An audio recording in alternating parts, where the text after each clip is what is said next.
Olá, tudo bem?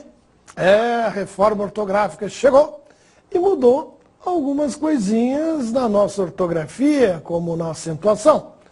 Hoje abordaremos as regras de acentuação que foram afetadas pela reforma ortográfica. E vamos falar também do fim do trema. Vamos lá! Na nossa gramática existem as chamadas regras especiais. Vamos chamá-las assim porque foram elas que mudaram o novo acordo ortográfico. Vamos começar falando da regra dos hiatos. Antes da reforma ortográfica, todas as palavras terminadas em hiatos, o, seguidas do não de S, e em, eram acentuadas. Por exemplo, antes as palavras enjoo, abençoo, perdoo, vou, creem, deem, leem e veem recebiam um acento circunflexo na primeira vogal repetida do hiato, conforme você está observando na tela. Depois da reforma ortográfica, esse acento não é mais utilizado. Observe que essas palavras são escritas agora sem acento. As companhias aéreas, as agências de viagem e até mesmo a Infraero terão que adequar-se rapidamente às novas regras e alterar as informações disponíveis em sites e demais meios de comunicação, como oferta de voos online para oferta de voos online sem acento. E a maneira de divulgar notícias como, com a liberação da pista, os 4 voos diários, voos com assento, entre meia-noite e 5 da manhã, já voltaram a operar.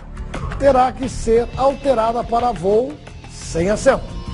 Ou no exemplo, Infraero registra menos de 15% dos voos atrasaram no último semestre. Também deve ser alterada para voo, agora sem acento circunflexo. O mesmo acontece com os verbos creem, deem, leem e veem. A manchete. Cientistas creem em agricultura sustentável na Lua. Passa a ser escrita sem acento, da seguinte forma. Cientistas creem em agricultura sustentável na Lua. Observe outro exemplo dessa alteração. Em notícias na área de educação. Universitários leem pouco, revela ENAD.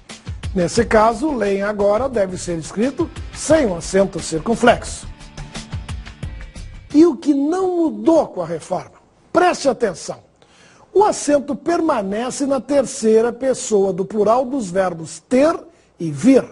Portanto, as formas eles têm e eles vêm continuam tendo o acento circunflexo. Lembre-se que essas formas não possuem ato, por isso não há mudança. Eles têm muito trabalho. Eles vêm ao nosso encontro. O mesmo ocorre com os verbos derivados de ter e vir, como conter, deter, provir e intervir. Esses verbos conjugados na terceira pessoa do singular do presente do indicativo mantêm um acento agudo, porque são oxítonas. O produto contém glúten. Ele detém o poder. O iceberg não provém de água salgada. Ele intervém em nosso favor. E esses verbos conjugados na terceira pessoa do plural, do presente do indicativo, mantêm o acento circunflexo. Todos os produtos contêm glúten. Eles detêm o poder. Os icebergs não provêm de água salgada. Eles intervêm em nosso favor. Então, vamos ver como fica a conjugação dos verbos crer, dar, ler, ter e vir. Conter e provir, no singular e no plural. Verbo crer, ele crê, eles creem. Verbo dar, que ele dê, que eles deem. Verbo ler, ele lê, eles leem. Verbo ter, ele tem, eles têm. Verbo vir, ele vem, eles vêm. Conter, contém com acento agudo, contém no plural com acento circunflexo. Ele provém com acento agudo, do provir, e eles provêm com circunflexo. A forma plural dos verbos ter, vir, conter e provir continuam com acento gráfico. Ficou claro? Falarei agora da regra do U e do I. É necessária atenção diante dessa regra, pois apenas uma pequena parte foi alterada. Primeiramente, vamos ver o que não mudou nessa regra. De acordo com a nossa ortografia oficial, as vogais I e U recebem acento agudo sempre que formam hiato com a vogal anterior e ficam sozinhas na sílaba ou com S. É o caso das palavras saída e faísca. Vamos separar as palavras em suas sílabas. Sa-i-da. Percebemos nessa palavra que a segunda vogal do hiato fica sozinha na sílaba. Por isso, esse é um caso em que o acento gráfico permanece. Isso acontece com as palavras como Grajaú, Baú, Viúva, Gaúcho e Saúva. Já na palavra faísca, encontramos outro caso. Separando em sílabas, temos fa-is-ca. Nessa palavra, a segunda vogal do hiato se encontra junto com a letra S na separação silábica. Por isso, o acento permanece. Observe mais alguns exemplos. Caíste, nós caímos, raízes, prejuízo e Bahia. Na frase, a Baía de Guanabara se localiza no estado do Rio de Janeiro, a palavra Bahia apresenta o hiato e por isso recebe acento no I. Mas observe as seguintes afirmações. A vogal tônica I, antes de NH, nunca recebe acento agudo. Por isso, palavras como rainha, tainha, ladainha e moinho não são acentuadas. A regra do U e do I só vale quando essas vogais formam hiato. Nas palavras em que o U ou o I formam ditongo, não são acentuadas. Por isso, palavras como circuito, muito, saia e baia não apresentam acento gráfico. Na frase, o ambiente é dividido em baias de trabalho, a palavra baia é um ditongo, tem um ditongo, e por isso não recebe acento gráfico. E preste atenção, não há acento agudo quando as vogais I e U não estão isoladas na sílaba, ou não estão juntas com a letra S. Portanto, palavras como caiu, saindo, raiz e juiz não devem receber acento gráfico. O juiz é o agente mais reverenciado do sistema de acesso à justiça. Juiz sem acento. Mas e o que mudou depois da reforma na regra do U e do I com o novo acordo? Agora chegamos à questão. De acordo com a reforma ortográfica, só perdem o acento agudo as palavras em que as vogais I e U formam um hiato com um ditongo anterior. Pegarei como exemplo a palavra bocaiúva. Antes da reforma, deveria receber acento. Para ter uma melhor visualização, vou separá-la em sílabas. Bo, cai, ditongo, u, vá. Percebam que antes do hiato, formado pela vogal I e U, temos um ditongo, formado pelas vogais A e I. Devido à existência desse ditongo, antes do hiato, não devemos mais acentuar bocaiúva. O mesmo acontece em palavras como feiura e baiuca. Feiura, antes da reforma, era acentuada. Vamos separá-la em sílabas. O ei da sílaba anterior forma um ditongo, e o ei com o u forma um hiato. Então, de acordo com a nova regra, a palavra feiura não deve mais ser acentuada. Baiuca, antes da reforma, recebia o acento agudo no U, mas já sabemos que com a nova regra, se a palavra tiver um hiato, precedido de ditongo, não deve ser acentuada. Ficou claro? Então vamos à próxima regra. Antes do novo acordo ortográfico, a regra dos ditongos abertos el, ei e oi era bem simples. Acentuavam-se todas as palavras que apresentavam esses ditongos com timbre aberto. Vejamos alguns exemplos. O ditongo aberto el, céu, chapéu, troféu. O ditongo aberto ei, epopeia, assembleia, pastéis. O ditongo aberto oi, boia, herói, esferoide. Apenas os ditongos fechados, ou seja, os ditongos eu, ei e oi, não eram acentuados.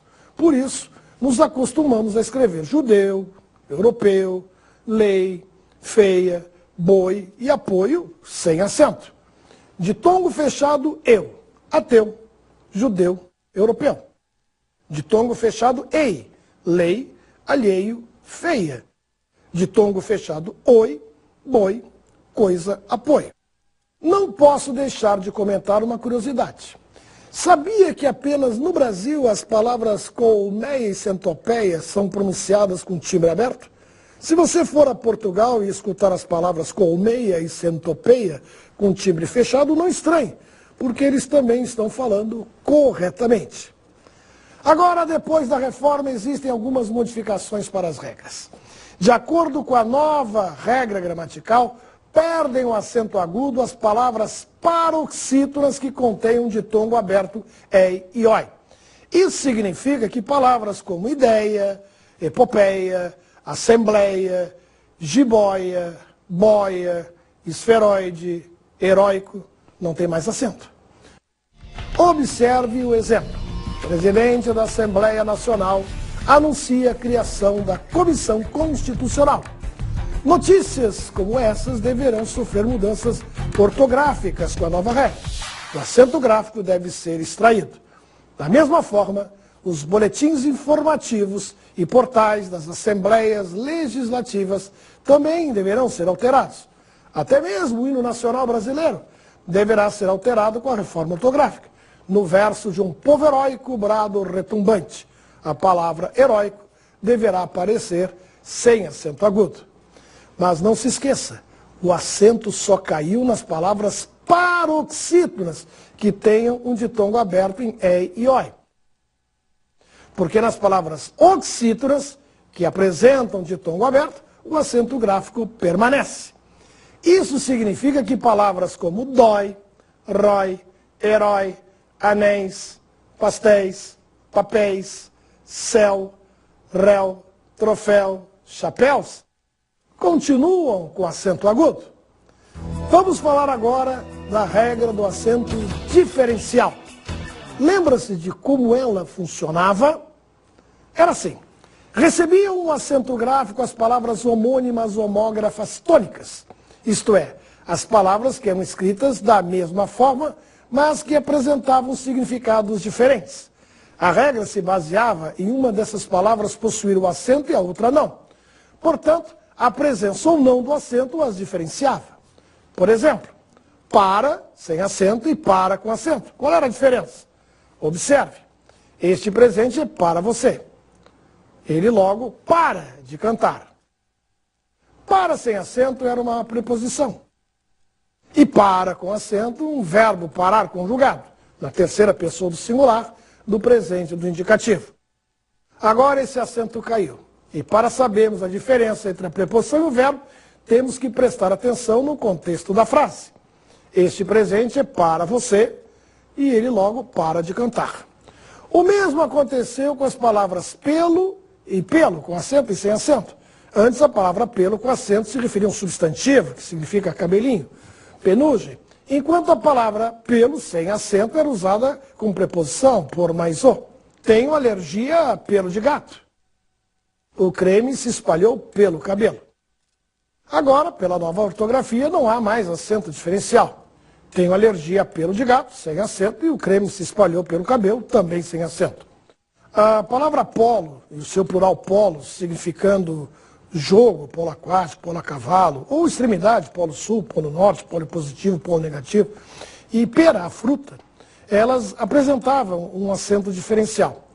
Com a nova regra, perdem esse acento. Observe as frases. Estou com vontade de comer pera. Antes da reforma, a palavra era acentuada. Agora o correto é sem acento. O mesmo acontece com a palavra polo. Vi uma fantástica partida de polo aquático. Antes da reforma, a palavra era acentuada, agora não mais. E o que não mudou na regra do acento diferencial? Posso garantir que o acento diferencial continua valendo para as palavras por, o verbo, para diferenciar da preposição por, e pode, para não confundir com pode. Vejamos os exemplos. Ele deve pôr em prática tudo o que aconteceu. Nessa frase, a palavra por, com acento, mostra-nos que se trata de um verbo no infinitivo. Ele vai por este caminho. Agora, a palavra por sem acento é uma preposição. Ontem ele não pôde resolver o problema. Veja que nessa frase o verbo poder está conjugado na terceira pessoa do singular do pretérito perfeito indicativo. Agora ele não pode sair. Neste caso, o verbo poder está conjugado na terceira pessoa singular do presente do indicativo. Agora que você já compreendeu o que muda e o que não muda na regra do acento diferencial, vamos para a próxima questão. Vamos saber como funcionava o uso do trema. Antes da reforma, usávamos o trema na letra U quando ela era pronunciada e átona, antecedida de Q ou G e seguida de E ou I. O objetivo do trema era distinguir a letra U pronunciada da letra U muda, que de que. Veja a diferença no que não pronunciado para o que pronunciado nas seguintes palavras. Que, sem trema, quente, questão, quesito. Você notou se eu pronunciei a letra U? Não. Agora preste atenção nestas palavras. Que, frequente, sequestro, delinquente. Agora sim, você ouviu o som da letra U. Veja a diferença no que não pronunciado para o qui pronunciado nas seguintes palavras. Quilo, adquirir, química.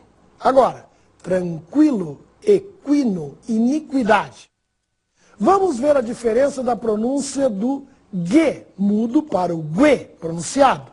G, guerra, sangue, largue, gue, aguentar, bilíngue, enxágue. Da mesma forma, vamos ver a diferença da pronúncia do gui mudo para o gui pronunciado. Gui, guitarra, distinguir, seguinte, e gui, de linguiça, pinguim, arguir. Depois da reforma ortográfica, o uso do trema foi abolido e, por consequência, todas as palavras devem ser escritas sem trema. Observe alguns exemplos. Frequente, sequestro, delinquente, aguentar, bilíngue, enxágue, linguiça, pinguim, sagui, tranquilo. Mas atenção para o seguinte, embora o trema não seja mais usado, a pronúncia das palavras que recebiam o trema continua a mesma.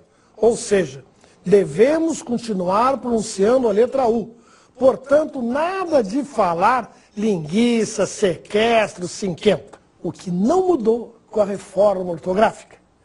Não esqueça que jamais houve trema quando a vogal U estava seguido de O ou de A. Por isso, não é usado o trema nas palavras ambíguo, longínquo, averiguar e adequado. Pense bem, se a letra U, antes de E ou de I, fosse pronunciada em tônica, devíamos usar acento agudo em vez de trema. Veja isso nas seguintes conjugações. Que ele averigue, que eles apaziguem, ele argue e eles arguem. Porém, esse acento também foi abolido. Agora escrevemos essas conjugações sem acento. Que ele averigue, ou averigue no Brasil, que eles apaziguem, ou apaziguem no Brasil, ele argue e eles arguem. As palavras com dupla pronúncia, o uso do trema era facultativo, ou seja, a palavra com trema estava correta e sem trema também. Isto acontecia com palavras como antiguidade ou antiguidade, antiquíssimo ou antiquíssimo, equidistante ou equidistante, liquidação ou liquidação, liquidar ou liquidar, liquidez ou liquidez, liquidificador ou liquidificador, líquido ou líquido, sanguinário ou sanguinário, sanguíneo ou sanguíneo. Em ambos os casos, a palavra era dita corretamente. Agora, com a existência final do trema, seremos obrigados a escrever essas palavras sempre sem o trema, mas a pronúncia continua facultativa.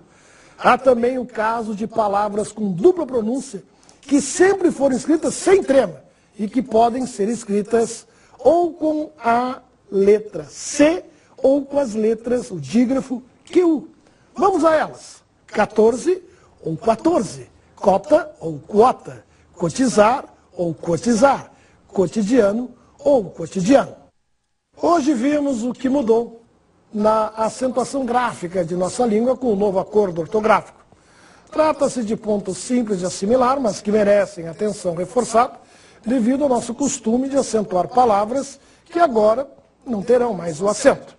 Para encerrar, vamos ouvir o depoimento de alguns especialistas que trazem suas considerações sobre a reforma ortográfica da língua portuguesa. Na política internacional, a unificação da escrita entre os países do mundo lusófono pode afirmar internacionalmente esse mundo lusófono, né? Outro aspecto importante, já apontado por Antônio Weiss, que foi um dos mentores do acordo ortográfico, é que há obras caríssimas com mais de uma edição, como as enciclopédias e como os dicionários. Então, com o acordo ortográfico, teremos apenas uma edição para os 8 países de língua portuguesa em 4 continentes. Então, um fator econômico também muito importante. E no aspecto linguístico é interessante que o acordo tira acentos de palavras como vou, enjoo, abençoo, que era um acento até burro, desnecessário, como em lê, em vê, em crê, em dê, que também era um acento burro, desnecessário. Porque é uma paroxítona terminada em O, como voo, e livre a paroxítona terminada em O e não leva acento. Então, nem na regra o termo se incluía. Então, a importância do português em função, e aí olhando pela ótica brasileira, em função do peso que nós temos no Brasil, terminou ficando também com o peso correspondente à nossa ponderação no mundo. Isso tem feito com que o português esteja sendo mais estudado na América Latina, e isso é positivo. Quanto maior a integração de um país comercial e economicamente, politicamente no mundo, mais influente, maior atratividade terá a sua língua. E então, gostaram? Esse pessoal sabe muito e merece todo o nosso respeito. Toda opinião é válida, seja a favor, seja contra. Até a próxima!